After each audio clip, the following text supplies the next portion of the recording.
Olá, tudo bem com todos vocês? Espero que vocês estejam bem diante de tudo isso que nós estamos passando. E eu já comentei nestas minhas pregações durante este momento de quarentena e nesta época meio inusitada que nós estamos vivendo, como os salmos têm me ajudado de alguma maneira.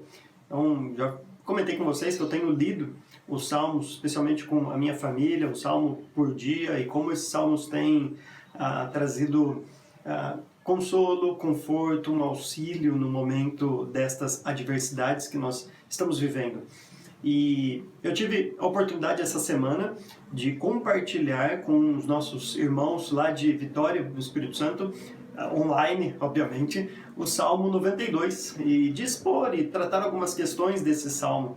E esse salmo foi tão útil para mim em algumas reflexões, algumas meditações que eu gostaria de compartilhar com vocês também, a fim de que vocês também possam aprender como eu aprendi, como meus irmãos ali de Vitória aprenderam sobre estas palavras tão belas do salmista. Então o Salmo 92, ele possui um título que está no original, né? O original apresenta esse título descrito como um salmo, um cântico para o dia de sábado. Ou seja, o autor deixa claro aqui, alguns salmos você não tem isso tão claramente, mas outros nós temos muito claro isso, e esse é um deles, deixa claro o propósito para o qual o salmo foi escrito. Então o salmo foi escrito para ser cantado, provavelmente era uma letra de uma música que era entoada, e era entoada no dia de sábado, no Shabat, para o povo judeu, que era o dia de culto a Deus, é o dia que eles tiravam um dia da semana para o descanso e também para reflexão sobre quem Deus é, para cultuar a Deus, lembrando da aliança que Deus faz com o povo. Então, diante deste contexto, deste pano de fundo, estas palavras, então, são ditas e eram cantadas naquela época. O Salmo diz assim, logo nos primeiros versículos: como é bom render graças ao Senhor e cantar louvores ao teu nome, ó Altíssimo.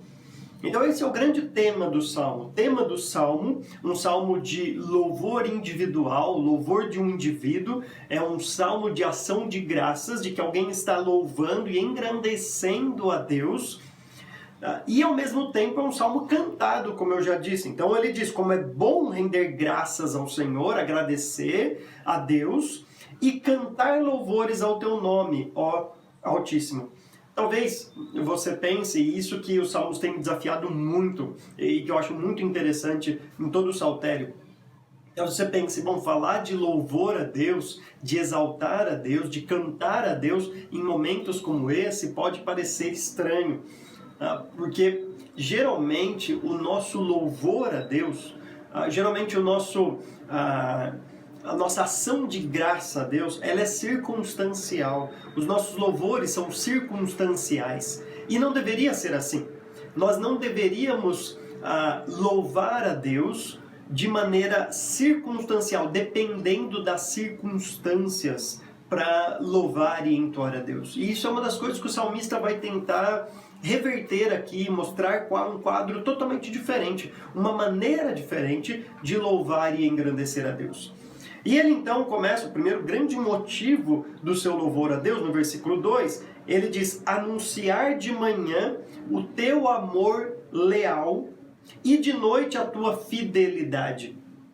Há um paralelismo muito interessante nesta poesia, em que o amor leal e a fidelidade de Deus são colocados lado a lado. Na verdade, essas duas palavras muito peculiares e muito importantes no Antigo Testamento descreviam realmente essa capacidade que Deus tem de ser fiel àquilo que Ele mesmo promete. Este salmo era para ser lido no dia de sábado, em que o povo lembrava da aliança que Deus fez. E o Hesed de Deus é justamente o fato de que Deus é fiel às alianças que Ele promete e que Ele vai cumprir aquilo que Ele fala. E isso é ser fiel. Deus é o único que é 100% fiel àquilo que Ele promete. Nós tentamos ser fiel às coisas que nós prometemos. Claro que nós tentamos. Quando cumprimos, quando prometemos alguma coisa, esperamos cumprir aquilo que nós prometemos, mas nós não conseguimos, de fato, cumprir ou dar certeza, ou 100% de certeza, de garantia, de que iremos, de fato, cumprir aquilo que nós prometemos. É impossível. Isso porque nós somos falhos e nós não controlamos o amanhã. Está aí este vírus, né? E não só esse vírus, mas isso sempre aconteceu na história. Está aí a morte para nos mostrar que muitas vezes nós podemos fazer planos, nós podemos prometer algumas coisas, mas na verdade nós nunca sabemos o que pode acontecer no dia de amanhã. E não saber o que vai acontecer no dia de amanhã nos torna então incapazes de podermos dar total garantia de que cumpriremos as nossas promessas. Já Deus não. Justamente porque Deus não só sabe o que vai acontecer amanhã, mas como Ele escreveu o amanhã, então Ele é o único que pode 100% ser fiel. A fidelidade de Deus, este amor pactual de Deus, de que Ele de fato cumpre aquilo que Ele promete, cumpre os acordos, os tratos, as alianças que Ele faz com o ser humano. Então nós vemos alianças descritas na Bíblia, promessas que Deus faz para o ser humano, e nós podemos dizer, Deus é um Deus de Hesed, de um amor leal, de um amor pactual, de um Deus que cumpre de fato aquilo que Ele promete. Então isso era motivo do salmista anunciar e louvar a grandeza de Deus. Ele usa uma espécie de um paralelismo, na verdade isso pode ser um paralelismo, uma figura de linguagem, perdão, ou pode ser entendido literalmente. Porque ele diz assim, anunciar de manhã o teu amor leal e de noite a tua fidelidade. Talvez o salmista tenha em mente o começo e o final do dia, para mostrar que todo o nosso dia deveria ser um dia de louvor e engrandecimento a Deus, não só o sábado aqui, né, mas todos os nossos dias deveriam ser dias de relembrar, de anunciar esta fidelidade de Deus, esses pactos que Deus faz, essas alianças que Deus faz com o ser humano.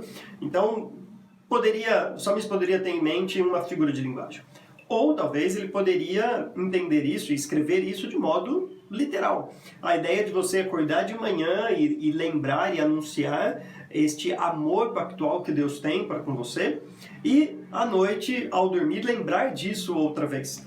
Agora, é claro, o amor pactual de Deus, e especialmente neste novo, já estamos desfrutando, né, iniciando o desfrute da nova aliança, isso só é possível, e aliás as outras alianças que Deus faz também, abraâmica, davídica, só é possível por meio de Jesus Cristo. Então se você está em Cristo, então se alegre. Cante louvores a Deus, se alegre mesmo nestes momentos de dificuldade que nós estamos passando, mesmo nesses momentos de pandemia, nesses tempos de adversidade, talvez com problemas financeiros, com diversas questões que você pode estar enfrentando, mas se alegre. Renda louvores a Deus, exalte a Deus, bendiga a Deus, porque nós somos frutos, você é fruto do resultado da fidelidade de Deus. E porque Deus é fiel àquilo que Ele promete, e em Cristo Jesus Ele cumpre então todas essas suas promessas, nós somos os receptários desta promessa de Deus, os receptores de tudo aquilo que Deus promete. Então isso é motivo para nós louvarmos e agradecermos a Deus, mesmo diante de situações como essa. Na verdade, isso é o que motivava, por exemplo, na Bíblia, o apóstolo Paulo a dizer que até o morrer para ele é lucro, porque o viver é Cristo. Claro, para aqueles que o viver não é Cristo, morrer é um grande prejuízo, porque estarão para sempre longe de Deus, sofrendo em tormentos num lugar chamado inferno, que a Bíblia diz que é real. Mas para aqueles cujo viver é Cristo, o morrer então passa a ser lucro, porque é o cumprimento final das promessas de Deus para as nossas vidas. É quando nós estaremos com Ele para todos sempre. Então, até nisso, até na morte, um cristão se regozija. É claro, ficamos tristes quando alguém morre, mas quando um cristão morre, mesmo tristes, no fundo nós sabemos que a bondade de Deus agiu na vida daquela pessoa, de modo que Deus então cumpre as suas promessas e essa pessoa está para todo sempre na presença de Deus. Isso é muito reconfortante para as nossas vidas, especialmente sabendo que a morte é iminente para qualquer pessoa. Talvez esse vírus fez com que isso ficasse mais latente no pensamento dos homens. Mas nada mudou em toda a história. A morte continua sendo certa para todos, a não ser, e glória a Deus se acontecesse, se Cristo voltasse para restaurar todas as coisas e nós presenciássemos isso. Então o salmista diz que cantar louvores, render graças a Deus, em primeiro lugar, então, é anunciar, a causa disso, o motivo é anunciar de manhã o teu amor leal e de noite a tua fidelidade. Ao som da lira, versículo 3, de 10 cordas, e da cítara, e da melodia da harpa. Claro, lembra que isso era uma música cantada, uma letra cantada, então é bom anunciar com acompanhamentos musicais, de instrumentos musicais, com cânticos, realmente. Então ele cita aqui alguns instrumentos, né? A lira de 10 cordas, da cítara e a melodia da harpa, né? A harpa que produz essa melodia. Versículo 4, então, a partir do versículo 4, ele vai apresentar um segundo motivo de louvor e agradecimento a Deus. O texto diz assim: Tu me alegras, Senhor, com os teus feitos. As obras das tuas mãos levam-me a cantar de alegria. Como são grandes as tuas obras, Senhor, como são profundos os teus propósitos. O insensato não entende, o tolo não vê, que embora os ímpios brotem como a erva e floresçam todos os malfeitores, eles serão destruídos para sempre, pois tu, Senhor, és exaltado para sempre. Então, se o salmista se alegrava e bendizia o Senhor por meio de quem ele era, por causa de quem ele era, da fidelidade de Deus, agora o salmista também está louvando a Deus por causa das obras que Deus faz, dos feitos de Deus. Tá? Tu me alegras, Senhor, com os teus feitos, e as obras das tuas mãos levam-me a cantar de alegria. Talvez, mais uma vez, você pense, como cantaremos de alegria diante de uma situação que estamos vivendo? Bom, talvez o que nós precisemos fazer é redirecionar a nossa percepção diante das coisas que acontecem ao nosso redor. Por exemplo, Paulo, mais uma vez, fez muito bem isso e entendeu bem isso. Quando escreveu lá em Romanos capítulo 8, versículo 28 e 29, ele diz: todas as coisas cooperam. Todas as coisas, de alguma maneira, Deus age em todas as coisas, para que todas as coisas cooperem para o bem daqueles que amam a Deus. Eu já disse em alguns vídeos, o bem, lá descrito em Romanos capítulo 8, versículo 28, é explicado no versículo 29, que é sermos a imagem de Jesus Cristo. Aqueles que de antemão conheceu, esse também os predestinou para serem a imagem de Cristo Jesus, a fim de que ele seja o primogênito entre muitos irmãos. Então Deus quer nos fazer parecidos com o seu Filho, para que ele seja o primogênito, o modelo. Diante disso, Paulo diz: todas as coisas, então, cooperam. Ou seja, isso é uma visão muito teocêntrica da história, de que Deus é soberano sobre todas as coisas, e as coisas acontecem não por obra do acaso, mas todas as coisas estão agindo, estão cooperando para o propósito divino de cooperar para o nosso bem, para que nós fiquemos mais parecidos com Cristo Jesus.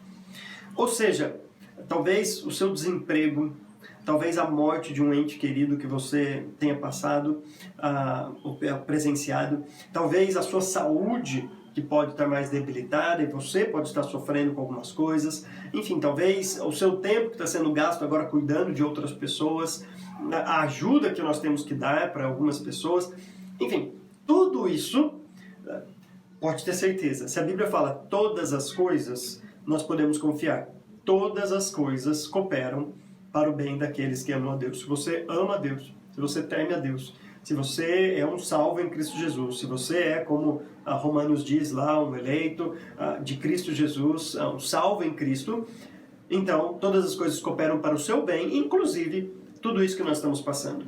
Agora, é claro, muitas das coisas nós não entendemos no momento em que acontecem, e às vezes, vou ser bem sincero, nós nem entenderemos. Não que não sirva para o nosso bem, mas muitas vezes nós nem entendemos o porquê disso tudo. Isso porque Deus não tem obrigação de contar para nós tudo o que Ele faz. Então, mesmo o propósito sendo oculto e difícil de entender, a fé nos faz crer que essa situação concorre para o meu bem, coopera para o meu bem. Mesmo não entendendo, às vezes, a priori, como isso acontece. Às vezes, a posteriori, às vezes, lá para frente, a ficha cai e a gente aprende algumas lições. Às vezes, não. Mas, mesmo assim, a fé num Deus que é fiel àquilo que Ele promete, e se a palavra está dizendo aquilo, eu creio nesta palavra, a fé então me faz confiar, crer que estas obras de Deus, eu posso me alegrar nelas, porque elas cooperam para o meu bem. Perceba que Davi vai escrever exatamente no versículo 5, como são grandes as tuas obras, Senhor, e como são profundos os teus propósitos. Talvez, desculpa, eu falei Davi, mas o salmista aqui, né? Talvez o salmista esteja realmente pensando nisso. Ele está pensando, às vezes o propósito de Deus é profundo, é de difícil compreensão. Não é tão simples entender o porquê Deus faz as coisas. Deus age, Deus está controlando a história, Ele que está agindo, mas às vezes entender os motivos de Deus nem sempre são fáceis. Os motivos de Deus são profundos, os propósitos dele são profundos. Agora, a questão do salmista aqui, a questão de Paulo lá em Romanos é que Deus tem propósitos. As coisas acontecem por um propósito divino, mesmo que nós não entendamos. Por isso que o salmista louva a Deus, mesmo assim, mesmo diante de situações tão adversas, porque Deus tem um propósito em todas as coisas. Um propósito tal que só entende, só compreende, mesmo que às vezes o propósito esteja oculto, mas toda essa dinâmica de que Deus tem um propósito e a fé me leva a confiar na bondade, no amor, na misericórdia, na justiça de Deus, por causa de quem Ele é. Mas tudo isso só é possível, mais uma vez, para quem tem a mente de Cristo. Lembra que Paulo vai escrever lá em 1 Coríntios, capítulo 3, nós, porém, temos a mente de Cristo.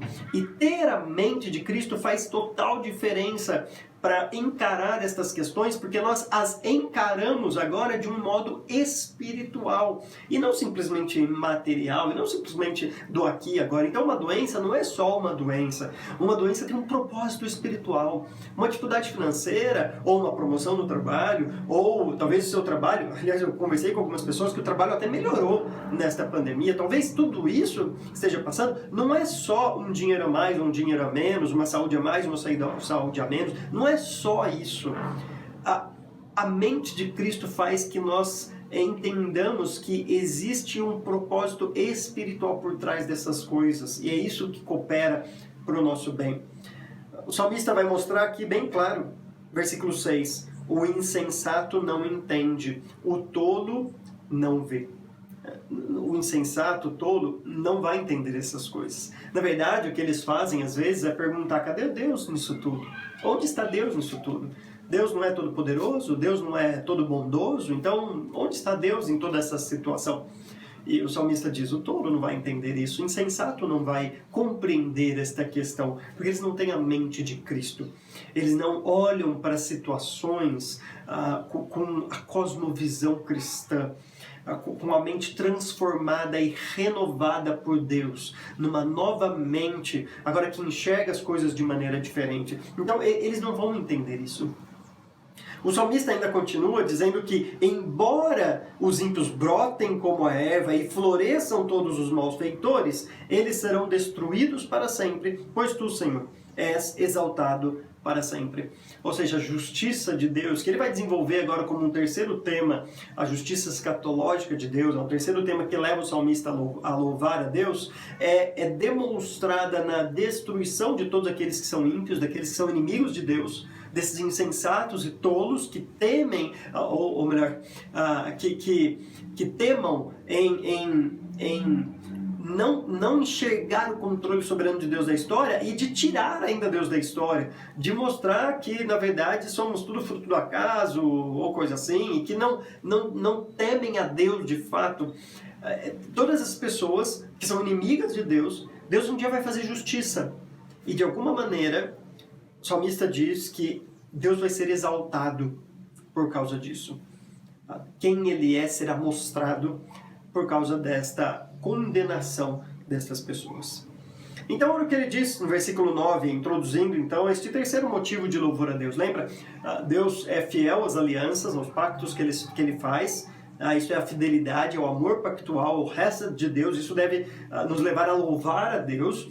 Mas também os feitos de Deus na história, que embora não compreendamos todo o propósito, nos leva também a louvar a Deus, porque Deus é quem está por trás de toda esta ação, de toda a história. Ele é o único escritor da história.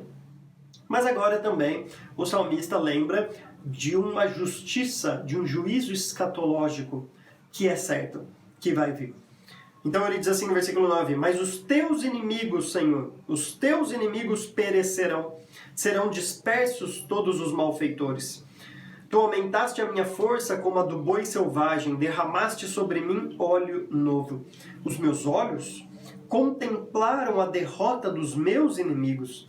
Os meus ouvidos escutaram a debandada dos meus maldosos agressores. Perceba que interessante, porque no versículo 9, olha a compreensão teocêntrica que o salmista tem. O salmista não diz assim, Deus, os meus inimigos, aquelas pessoas que fazem mal para mim, tudo isso está acontecendo comigo. Ele diz, os teus inimigos primeiro. Os teus inimigos. O versículo 9 diz, os teus inimigos, Senhor, os teus inimigos perecerão. Mas no versículo 11 ele diz, os meus olhos contemplaram a derrota dos meus inimigos. Perceba que Jesus Cristo falou para nós, né, que no mundo nós iremos passar por aflições. E muitas vezes essas aflições vêm daqueles que não temem a Deus. Daqueles que vão contra, que são contrários aos planos de Deus da história, aos valores cristãos, a cosmovisão cristã que a Bíblia apresenta, e nos chamam de retrógrados, de querer defender valores que são ultrapassados, de defender valores que já foram superados aí por valores mais pluralistas. Enfim, isso vem por meio de pessoas. Não vem só por meio de doença, alguma coisa. Às vezes vem por meio de pessoas tudo isso. Mas o salmista não olha para as pessoas e diz, Deus, é pessoal, é contra mim que eles estão fazendo isso. O salmista fala, Deus, em primeiro lugar, eles são os teus inimigos. Porque eles estão indo contra os teus valores. Eles estão indo contra a tua justiça. Eles estão indo contra a tua palavra. É contra ti, Senhor, que eles estão indo em primeiro lugar. Mas claro, que justamente por eles estarem contra ti, eles então também são os meus inimigos. Mas isso vem depois, isso é consequência. Em primeiro lugar, eles são inimigos de Deus. E por isso Deus vai fazer justiça. E Deus não vai fazer justiça porque eles são os meus inimigos, porque Deus não tem esse compromisso comigo. Tá? Eu ofendi a Deus da mesma maneira que os inimigos deles ofenderam a Deus. A única questão é que eu fui salvo por Cristo Jesus. Nós somos salvos por Cristo Jesus. E eles ainda não, eles continuam sendo inimigos de Deus. Mas antes, como Paulo vai deixar claro em Efésios capítulo 2, éramos por natureza também merecedores da ira de Deus. É só por causa da bondade, da misericórdia, do amor de Deus que nós somos tirados desta condição. Então não é por causa de mim que Deus vai fazer justiça, é por causa dele. É por causa da santidade dele, da justiça dele, então que ele faz justiça contra os seus inimigos. E fazer justiça contra os inimigos dele é fazer então também justiça, em segundo lugar, para os nossos inimigos, que só são nossos inimigos porque são inimigos de Deus. Agora, uma outra coisa muito interessante aqui, se você prestou bem atenção, é que o versículo 9 descreve termos no futuro. Os teus inimigos, Senhor, os teus inimigos perecerão, serão dispersos todos os malfeitores. Mas no versículo 11, ele utiliza o passado. Os meus olhos contemplaram a derrota dos meus inimigos. Os meus ouvidos escutaram a debandada dos meus maldosos agressores. Então o versículo 9 diz, isso vai acontecer. O versículo 11 diz, isso já aconteceu. A nossa pergunta é, será que ele está indeciso se isso já aconteceu, se isso vai acontecer? O que está na cabeça do salmista? Isso é uma técnica muito comum na literatura judaica, né? na língua hebraica. Os escritores judeus faziam muito isso, especialmente nos Salmos. Os Salmos têm muito isso, que é escrever de uma maneira como se fosse um passado profético. Ou seja, um estilo literário em que eu utilizo o passado de tanta certeza que eu tenho de que isso vai acontecer. Então eu escrevo o passado de maneira profética. Eu coloco no passado porque profeticamente isso já aconteceu, isso vai acontecer. Paulo, que era um judeu, escrevendo então mesmo em grego, mas com a mente judaica, escreve lá no mesmo texto que eu citei de Romanos capítulo 8, que aqueles que de antemão conheceu também predestinou, aos que predestinou chamou, aos que chamou justificou, e aos que justificou glorificou. Espera aí, nós não fomos ainda glorificados, nós seremos glorificados. Mas Paulo, um judeu, está escrevendo com esta mentalidade, mostrando que isso é tão certo que ele pode colocar já no passado, porque isso não tem possibilidade de não acontecer. Todos quanto Deus chama, justifica, porque foram também escolhidos, predestinados e tudo mais, é aqueles que serão também glorificados por Deus. Então, por isso que Paulo usa o passado ali em Romanos, mesma coisa que o salmista faz aqui. Isso é uma confiança tão grande no controle de Deus na história. É uma confiança tremenda no que Deus faz, no agir de Deus na história. E sabendo que Deus se prometeu que vai fazer justiça um dia, ele vai cumprir. De maneira que o salmista pode olhar e dizer assim, meus olhos já até contemplaram a debandada, a fuga destes inimigos, porque Deus vai cumprir esta sua palavra. Tudo isso, meditar em todas essas questões, na fidelidade pactual de Deus, nesse amor pactual, nos feitos soberanos e bondosos de Deus na história, e também nessa justiça escatológica, leva o salmista a se encher de vigor. Perceba como o versículo 10 diz, tu aumentaste a minha força, como a do boi selvagem, e derramaste sobre mim óleo novo. Eu estou revigorado por causa disso. Por isso que os salmos têm me ajudado tanto. Porque diante de situações, de dificuldades que temos passado, de morte de pessoas queridas, como aconteceu comigo recentemente, de situações como essa, nós meditamos em quem Deus é, nos seus atos, nos seus propósitos por toda a história, e de alguma maneira Deus aumenta a nossa força. Deus derrama um óleo novo sobre nós. Deus revigora o nosso vigor. Então, eu espero realmente que Deus faça isso também com você. Mesmo que não seja por meio dos salmos, como tem agido na minha vida, mas por causa de quem Ele é, da palavra de Deus. Medite na palavra, confie em Deus, para que Ele faça isso também com você. Terminando os versículos 12 a 15, diz assim, os justos florescerão como a palmeira, crescerão como o cedro no Líbano, plantados na casa do Senhor, florescerão nos atos do nosso Deus.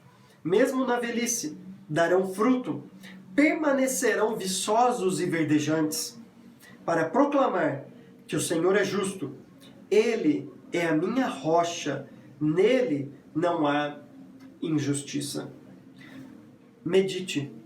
Talvez no dia de hoje, no dia de domingo, né, que é o dia que nós reservamos aí para cultuar a Deus, mesmo à distância, mas espero que você esteja cultuando a Deus, mesmo com seus irmãos à distância e com sua família também. Mas reserve um tempo nesse dia para meditar, ou durante a semana, mas para meditar na fidelidade pactual de Deus, no amor de Deus que sobressai a tudo, que nós não temos nem como explicar direito o porquê Deus fez pactos com o ser humano, fez alianças com o ser humano, a despeito de quem nós somos, e que Ele vai cumprir estas alianças.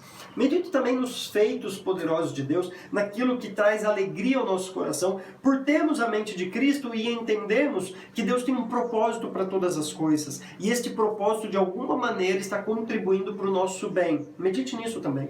E medite nesse juízo escatológico de Deus. Deus vai fazer justiça. Um dia Deus vai colocar os ímpios nos devidos lugares e também colocar os justos nos seus devidos lugares. E aí Deus vai te dar um novo vigor, uma nova força, como deste boi que ele fala aqui, né? Deste boi selvagem, derramando óleo novo. E aí você vai estar pronto mesmo, para florescer nos átrios do nosso Deus. Mesmo na velhice dar fruto, permanecer viçoso e verdejante, e mais ainda. Finalzinho diz, para proclamar que o Senhor é justo, Ele é a minha rocha e nele não há injustiça. Proclame isso para as pessoas. Proclame, não há injustiça em Deus. Se tudo isso está acontecendo é porque de alguma maneira isso é justo. Isso deveria estar acontecendo. Em Deus não há injustiça.